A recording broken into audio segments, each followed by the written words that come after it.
Johannesburg नवंबर में G20 इजलास की मेज़बानी करने वाला पहला अफ्रीकी शहर होगा, लेकिन अंदरून शहर बदहाली का शिकार है।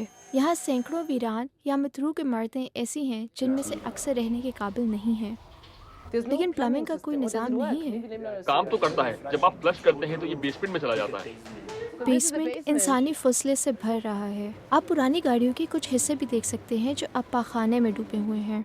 तो ये इसकी बदबू थी। इनमें से कई इमारतों पर मुजरिमों ने कब्जा कर रखा है। वो लोगों को लूट कर इन इमारतों में चले जाते हैं। वो यहाँ छुपते हैं। जी हाँ, वो यहीं छुपते हैं। ऐसी इमारतों पर कब्जा करके वहाँ रहने वालों से किराया लेना एक आम बात है। एक इमारत के साबिक काबिज मुझसे बात करने पर रजामंद हुए। उन्होंने मुझे बताया कि वो ये काम छोड़ने से पहले इस इमारत में क्या कुछ करते थे।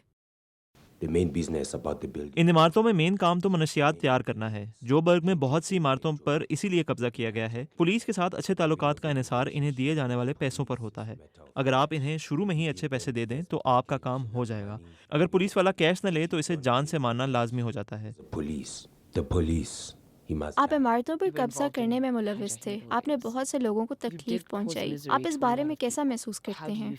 मैं अपनी ज़िंदगी में गलत रास्ते पर चलने के लिए माजरत ख्वाह हूँ। शहर के इंतजामिया के तर्जुमान ने हमें बताया कि वो उन जराइम से बाखबर हैं और शहर की सफाई और बहाली के लिए कार्रवाइयों में तेज़ी लाएंगे।